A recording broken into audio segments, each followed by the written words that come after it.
unapokuwa kule nyumbani kwako, kuna vitu vingi vinatokea kwa sababu ya udhaifu ulionayo. Na huku kanisani nayo kuna shida zinatokea ndani ya kanisa kwa sababu ya udhaifu.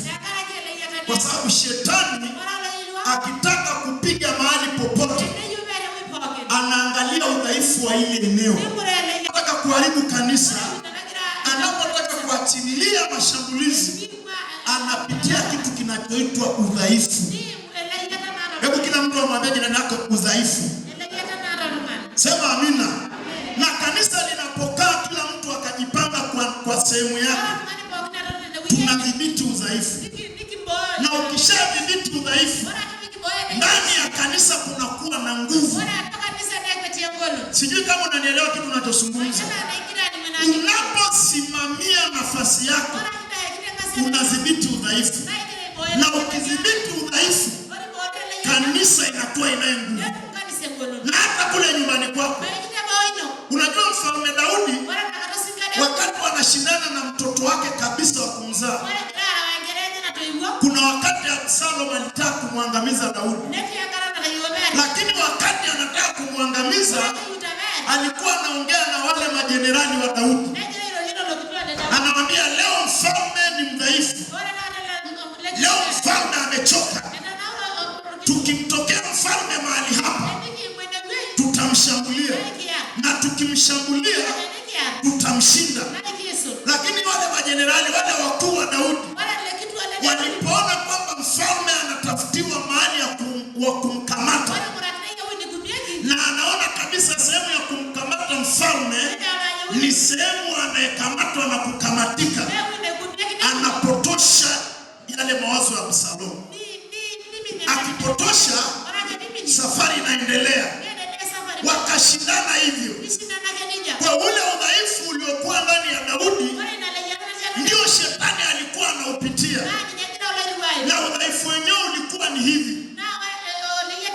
Daudi kwa kuwa alikuwa ni mfalme, alikuwa ni muamuzi wa watu. Na kwa kadiri alipokuwa anaamua, kila mtu anaangalia vile anavyoamua. Sheria ya neno la Mungu linasema mtu anapotenda kosa la kuzini apigwe kwa mawe na kufa. Kwa mfalme akawa anatoa hukumu kwa baadhi ya watu, anatekeleza zile sheria. Lakini alipotenda Amnoni kosa kama hilo hilo, hakumuua Amnoni kwa sababu ni mtoto wake. Kwa Absalom akapitisha ule udhaifu wa Daudi na kuwashawishi Waisraeli. Akawaambia huyu mfalme ana ubaguzi. Hebu muangalieni vile anavyoamua katikati ya watu. Ninyi anawaua kabisa na mnakufa. Lakini ikitokea kwake anapotosha. Sasa ile alipopotosha namna hiyo, ile ikaleta dosari katika ufalme wake. Na hili lisababisha majeshi kugawanyika mara mbili. Majeshi yaliyokuwa upande wa Absalom na majeshi yaliyokuwepo upande wa Daudi. Haya majeshi yakawa yanashindana. Lakini Absalom alitaka kumpindua baba yake katika ufalme. Na kitu alichokuwa anataka kupitia ni kwenye maamuzi. Hebu mwambie jirani yako maamuzi. Mwambie jirani yako udhaifu wako ndio shetani anakupiga nao. Mwambie kwa sauti, mwambie kila udhaifu wako jitahidi kuudhibiti ili adui asiushikilie. Adui akishikilia udhaifu wako ni rahisi kukuangamiza. Na ndio maana kwenye maisha yako pambana na kila udhaifu ili maadui wasipitie udhaifu. Maana wakipitia udhaifu watakuangamiza. Hebu mwambie jirani yako shetani ana nguvu kwangu. Mwambie lakini akipata ka udhaifu, mwambie ule udhaifu anaweza akatumia kuniangamiza. Sijui kama unanielewa vizuri. Ndio maana katika Ezekiel Mungu anasema nikamtafuta mtu mmoja atakayesimama katika boma ili zile tundu ili nisije nikaiangamiza dunia kwa laana. Kwa nini Mungu anasema namna hiyo? Ule udhaifu wa tundu Mungu anaweza akanyamaza, lakini ile tundu, kwa sababu kuna ufalme mwingine wa pili, ule ufalme wa pili unaweza ukapitisha madhara. Kwa Mungu akamwambia, na mtafuta mtu atakayesimama kwenye boma na kutengeneza na kuziba tundu ili nisije nikaangamiza. Anayeangamiza ni yule wa upande wa pili. Leo katika ulimwengu wa roho unaweza ukaokoka, ukaja kanisani, ukawa mtu mzuri wa Mungu, lakini mara nyingi shetani anakutafutia makosa ili akuangamize. Sijui kama unanielewa kitu ninachozungumza. Mara nyingi unapokuwa umeokoka, unapokuwa unatembea, shetani anatafuta mahali ya kukubana. Na ndio maana kila wakati unapoomba, omba maombi yenye ufahamu.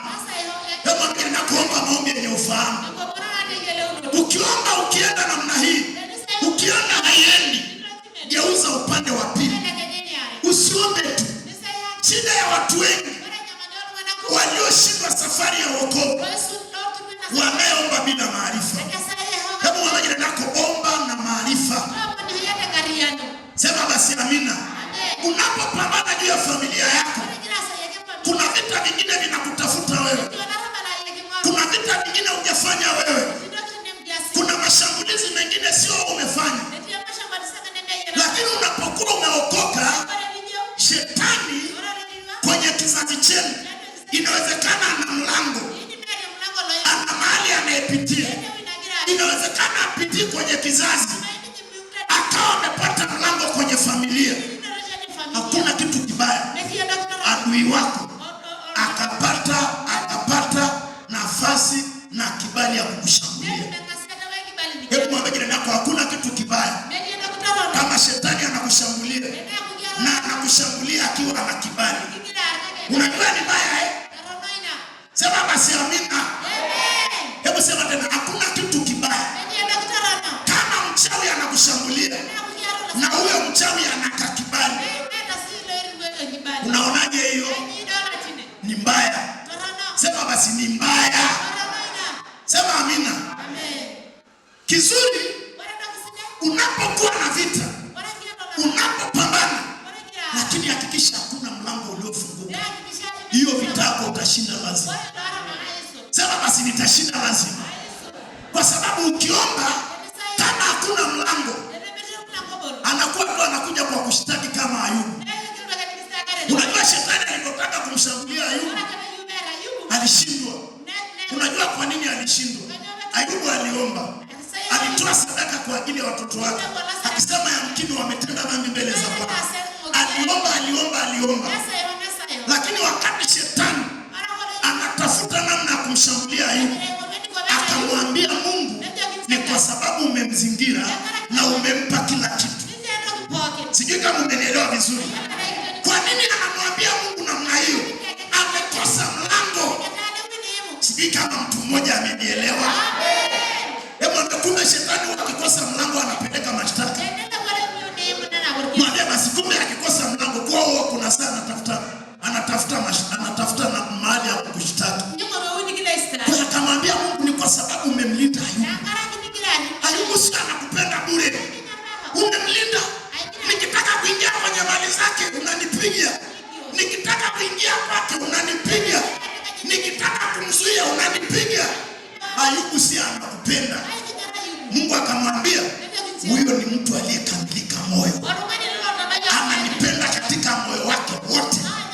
Ananipenda. Sisi kama mtu mmoja amenielewa. Ananipenda. Sio kwa sababu nimemzingira. Akaomba kibali. Akapewa. Akamshambulia. Alipomshambulia, Ayubu alibaki kwenye eneo la kupambana na kutokufungua mlango. Na kwa sababu alipambana na kwenye eneo la kutokufungua mlango, kutokukubaliana na kile kinachoendelea, alienda ile vita ilikoma na alipewa kila kitu chake mara mbili. Mtoto mara mbili, mali zake mara mbili, afya yake mara mbili. Hawasemi amina. Na nitagusia kwenye hatua kama 3 au 4. Na nitazungumzia namna hao watu walivyouza nafsi zao. Hebu tusome kitabu cha Waamuzi 5 mstari ule wa 2. Waamuzi 5:2. Tunaangalia namna watu wanapouza nafsi zao. Unapomwabudu Mungu wakati nafsi yako iko sawa, ni raha. Hebu tuseme wote ni raha. Mimi hakuna kitu kinaniondoa mbele za Mungu. Tendo lile linaniondoa naye Daudi hapo Mungu yangu. Kama wewe unanikidoa kwa ndugu yangu.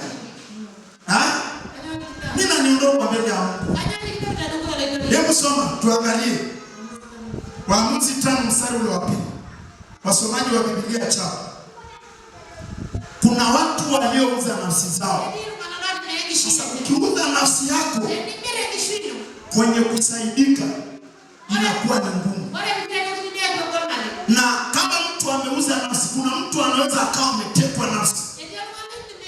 Huyo mtu unaweza kumsaidia. Lakini kuna aliyeuza. Kuna tofauti kati ya kutekwa nafsi na kati ya kuuza nafsi. Tofauti kati ya kutekwa nafsi na kuuza nafsi yake. Aliyetekwa ni rahisi kumsaidia kwa sababu ukimuonesha anaruka na anakemea kilichomteka.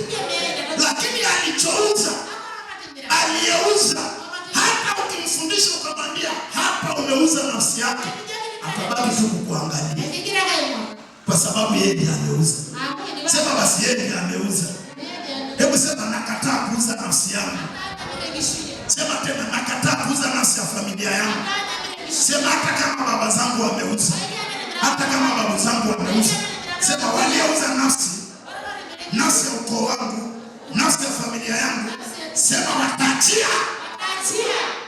Sema basi wataachia. Sema amina. Kwa hiyo kuna tofauti kati ya kuuza na kutekwa. Mimi nazungumzia aliyeuza.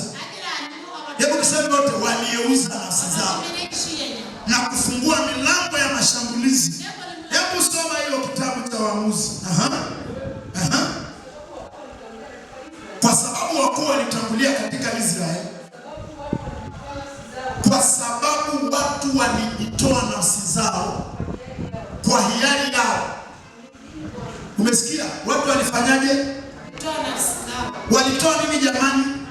Sasa kuna mtu anayetoa nafsi yake kwa hiari mbele za Mungu. Kama hivi mimi nilivyotoa. Umenielewa vizuri? Na kuna mtu anatoa nafsi yake kwa hiari kwenye eneo linaloteka nafsi yake. Hebu tuseme wote kwenye eneo linaloteka nafsi yake. Na ndio maana tunapoombea watu wanapokuja kanisani, kuna watu matatizo yao inakuwa kama ni sugu, kwa sababu wao wenyewe wameuza nafsi zao. Hivi kama leo umeuza nafsi yako, mimi nakuja kupambana na vitu vinavyokushambulia, vyenye uhalali kukushambulia. Hivi vile vitu vitakuachia. Ndio maana unaona watu wamekuwa wahuni wa kiroho. Anakimbia tu hapa anaombewa, anakimbia pale anaombewa, anakimbia pale anaombewa, na yale matatizo hayaondoki. Kwa nini watu wanateseka? Kuna watu wanakabidhi nafsi zao mahali ambapo hapafai. Hawajatoa nafsi zao kwa hiari mbele za Mungu. Hawajampa Mungu nafsi zao. Unajua mtu aliyempa Mungu nafsi yake, yani ni yeye na Mungu, hana mwingine. Hata ukijaribu kumtoa hauwezi kumtoa. Umewahi kumkuta mtu aliyempa Mungu nafsi yake kwa hiari? Umewahi kumkuta bila alipomkali hata ukimlazimisha jambo lolote ambalo ni baya? Kuna watu leo wanatenda mambo mabaya hata bila hawajaambiwa watende, au hawapo watu wanatenda mambo mabaya. Unaweza kumkuta mtu anatoka kanisani anafanya mambo mabaya. Usione ajabu watu wengine wako kanisani lakini bado wana marafiki kule nje. Wameuza nafsi zao zao, sisi tunakuja tunawasaidia. Tunamwambia shetani, mwachie ndugu, mwachie.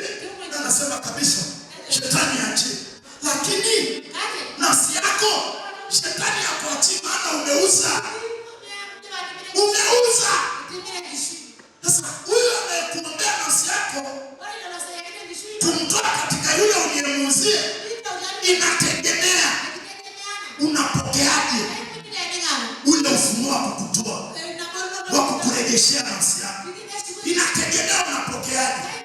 Sasa kama leo nitapambana na kitu kinachokuzuia, kinachoshambulia watoto wako, kinachoshambulia ndoa yako, kinachoshambulia familia yako, kinachokushambulia wewe mwenyewe, kama nitapambana nacho ili hicho kitu niwe na uhalali wa kukiondoa, lazima tukubaliane mimi na wewe. Si useme basi amina. Lazima tukubaliane mimi na wewe kwamba hichi na hichi shetani ndiye anayefanya mlango kupitia kukushambulia, na kwa sababu anapitia kama mlango, acha hii njia, badilisha, pita hii njia. Ukibadilisha, unaanza kupata raha nafsini mwako. Mungu anataka nafsi yake iungane na nafsi yake, iungane na nafsi yako. Maana toka mwanzo ndivyo ilivyo. Wakati Mungu anaupulizia ule mwili wa Adamu, wakati anaupulizia, kusoma kwenye Mwanzo, anasema Adamu akawa nafsi hai. Maana Mungu alimpulizia nafsi iliyo hai, naye akawa hai. Kwa Adamu, kwa kuwa nafsi yake ilikuwa hai, alikuwa na sura ya kutawala. Aliwakatia wanyama majina, na kila alichokikatia jina ndivyo ilivyo mpaka leo. Na ule utawala wa Adamu ukamsababisha yeye kuwa na nguvu. Ndio maana leo unaweza ukakutana na tembo, ukamkemea tembo akakimbia. Unafikiri tembo anakuogopa? Ni nguvu ya Mungu iliyoko ndani yako. Unaweza ukamshitua nyati akaenda. Unafikiri yule nyati anakuogopa? Kwa sababu ya nguvu ya Mungu iliyoko ndani yako. Hata wanyama tunayewafuga kama ng'ombe, Mungu imewekwa ndani yetu, tunawatiisha. Ingekuwa sio hiyo nguvu ya Mungu, ng'ombe mmoja anaweza akakusumbua ukajifungia ndani. Sema basi amina. Ng'ombe mmoja tu anaweza akakusumbua ukajifungia ndani na ukakaa kabisa. Lakini kwa sababu kuna utisho wa Mungu, akikuogopa, hata katoto kadogo kenye miaka 5 akishika tu kagua, akisema anageuka, anamuongoza mpaka mahali anataka kwenda. Sio kwa sababu yule mtoto ana nguvu, kwa sababu kuna nguvu ya utawala ndani ya yule mtoto. Na kitu kinachotakiwa ndani ya kanisa ni hiyo nguvu ya utawala, tuirejeshe ili tuweze kumiliki. Sasa utamilikije uchumi kama uko vizuri na Mungu? Hebu mwambie, nakutamilikie. Wewe unaomba Mungu nibariki, nataka unibariki. Mungu atakubarikije wakati sasa umeuza nafsi yako? Nafsi yako iko utumwani. Sio kutekwa. Tofautisha kutekwa nafsi na kuuza nafsi, ni vitu viwili tofauti. Watu waliouza nafsi zao ni ngumu kuwasaidia.